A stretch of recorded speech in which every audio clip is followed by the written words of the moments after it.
एकादशी तिथि पर जगत के पालनहार भगवान विष्णु की पूजा अर्चना करना बेहद शुभ माना जाता है।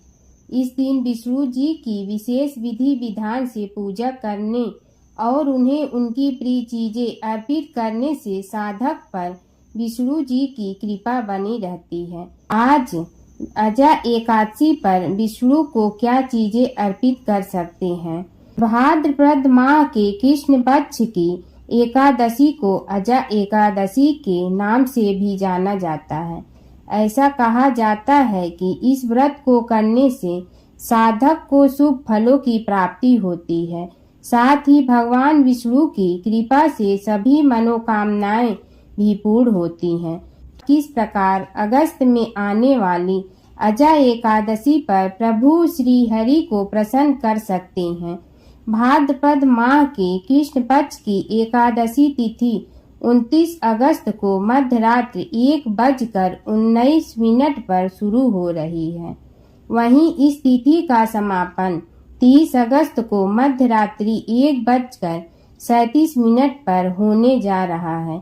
ऐसे में उदया तिथि के अनुसार अजा एकादशी का व्रत गुरुवार 29 अगस्त को रखा जाएगा। अजा एकादशी व्रत कथा। अर्जुन ने कहा, हे पुंडरीकाक्ष, मैंने श्रावण शुक्ल एकादशी अर्थात पुत्रता एकादशी का सविस्तार वर्णन सुना। अब आप कृपा करके मुझे भाद्रपद माह के कृष्ण पक्ष की एकादशी के विषय में भी बतलाइए। इस एकादशी का क्या नाम है तथा इसके व्रत का क्या विधान है? इसका व्रत करने से किस फल की प्राप्ति होती है?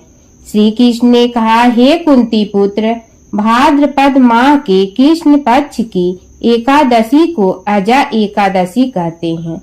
इसका व्रत करने से सभी पाप नष्ट हो जाते हैं।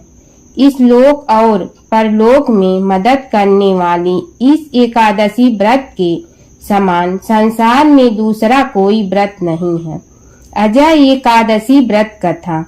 अब ध्यान पूर्वक इस एकादशी का महत्व श्रवण करो।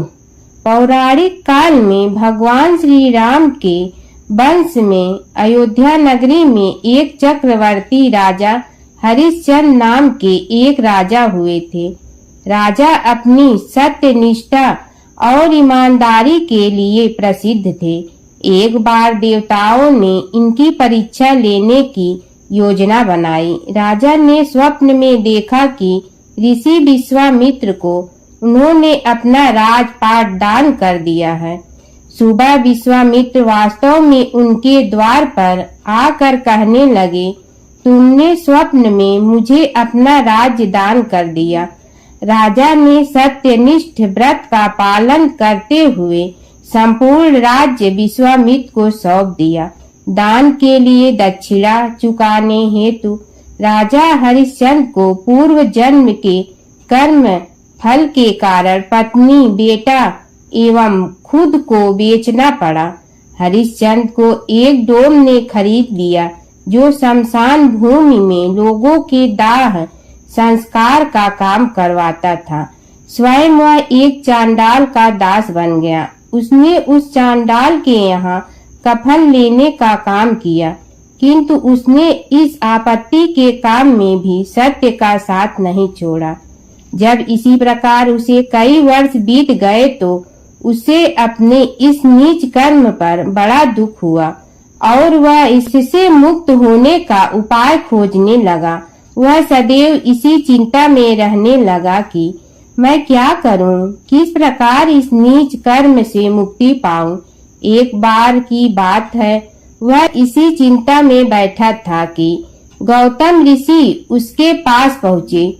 हरिश्चंद्र ने उन्हें प्रणाम किया और अपनी दुख भरी कथा सुनाने लगे।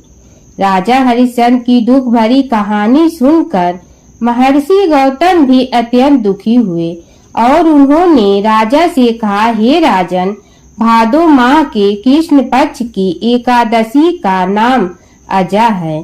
तुम उस एकादशी का विधान पूर्वक व्रत करो तथा रात को जागरण करो। इससे तुम्हारे सभी पाप नष्ट हो जाएंगे। महर्षि गौतम इतना कहकर आलोक हो गए। अजा नाम की एकादशी आने पर राजा हरिश्चंद्र ने महर्षि के कहे अनुसार विधान पूर्वक उपवास तथा रात्रि जागरण किया। इस व्रत के प्रभाव से राजा के सभी पाप नष्ट हो गए। उस समय स्वर्ग में नगाड़े बजने लगे तथा पुष्पों की वर्षा होने लगी। उन्होंने अपने सामने ब्रह्मा, विष्णु, महेश तथा देवेंद्र आदि देवताओं को खड़ा पाया। उन्होंने अपने मृतक पुत्र को जीवित तथा अपनी पत्नी को राजसी वस्त्र तथा आभूषणों से परिपूर्ण देखा। व्रत के प्रभाव से राजा को पुनः अपने राज्य की प्राप्ति हुई। वास्तव में एक ऋषि ने राजा की परीक्षा लेने के लिए यह सब कौतुक किया था, परंतु अजा एकादशी के व्रत के प्रभाव से ऋषि द्वारा रची गई सारी माया समाप्त हो गई और अंत समय में हरिश्चंद्र अपने परिवार सहित स्वर्ग लोक को गया। हे राजन, यह सब अजा एकादशी के व्रत का प्रभाव था। जो मनुष्य इस उपवास को विधान पूर्वक करते हैं तथा रात्रि जागरण करते हैं, उनके सभी पाप नष्ट हो जाते हैं और अंत में वे स्वर्ग को प्राप्त करते हैं। इस एकादशी व्रत की कथा के श्रवण मात्र से ही अश्वमेघ यज्ञ के फल की प्राप्ति होती है। विष्णु भगवान की जय। एक लपसी था, एक तपसी था। तपसी हमेशा भगवान की तपस्या में लीन रहा करता था। लपसी रोजाना 1.25 सेर की लपसी बनाकर भगवान को भोग लगाकर जीम लेता था। एक दिन दोनों लड़ने लगे। तपसी बोला, मैं रोज भगवान की तपस्या करता हूँ, इसलिए मैं बड़ा हूँ। लपसी बोला, मैं रोज भगवान को 1.25 सेर लपसी का भोग लगाता हूँ, इसलिए मैं बड़ा हूँ। नारद जी वहाँ से गुजर रहे थे। दोनों को लड़ता देखकर उनसे पूछा कि तुम क्यों लड़ रहे हो। तपसी ने खुद के बड़ा होने का कारण बताया और लपसी ने अपना कारण बताया। नारद जी बोले, तुम्हारा फैसला मैं करूँगा। दूसरे दिन लपसी और तपसी नहाकर अपनी रोज की भक्ति करने आए तो नारद जी ने छुपकर 1.25 करोड़ की एक अंगूठी उन दोनों के आगे रख दी। तपसी की नजर जब अंगूठी पर पड़ी तो उसने चुपचाप अंगूठी उठाकर अपने नीचे दबा दिया। लपसी की नजर अंगूठी पर पड़ गई। उसने ध्यान नहीं दिया। भगवान को भोग लगाकर लपसी खाने लगा। नारद जी सामने आए तो दोनों ने पूछा कि कौन बड़ा है, तो नारद जी ने तपसी से खड़ा होने का कहा। वो खड़ा हुआ तो उसके नीचे दबी अंगूठी दिखाई पड़ी।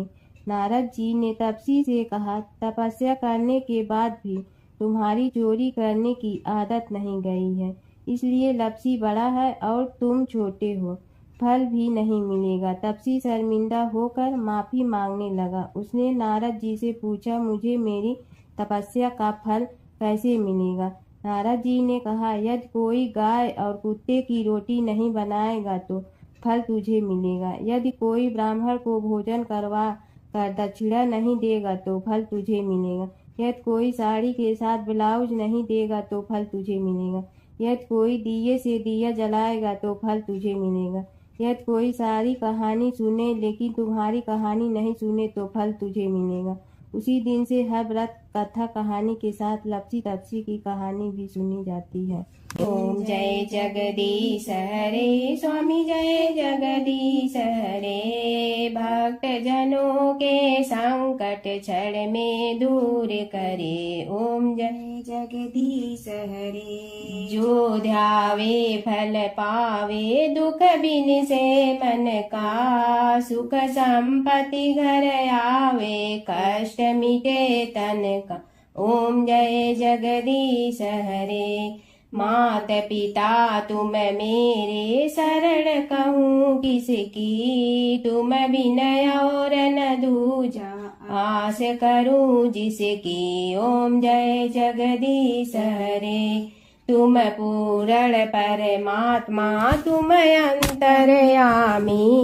पार ब्रह्म परमेश्वर तुम सबके स्वामी, ओम जय जगदीश हरे। तुम बिंदुरा के सागर तुम पालन करता, मैं मूरख कल काम कृपा करो भरता, ओम जय जगदीश हरे। तुम हो ये कय गोचर सबके प्राणपति, किस विधि मिलूं दया में तुमको मैं कुमति, ओम जय जगदीश हरे। दीन बंधु दुख हरता तुम रक्षक मेरे, अपने हाथ उठाओ द्वार पड़ा तेरे, ओम जय जगदीश हरे। विषय विकार मिटा पाप हरो देवा, श्रद्धा भक्ति बढ़ाओ संतन की सेवा, ओम जय जगदीश हरे। तन मन धन सब तेरा स्वामी, सब कुछ है तेरा, तेरा तुझको अर्पण क्या लागे मेरा, ओम जय जगदीश हरे। जय जगदीश हरे स्वामी, जय जगदीश हरे। भक्त जनों के संकट क्षण में दूर करे, ओम जय जगदीश हरे स्वामी, जय जगदीश हरे।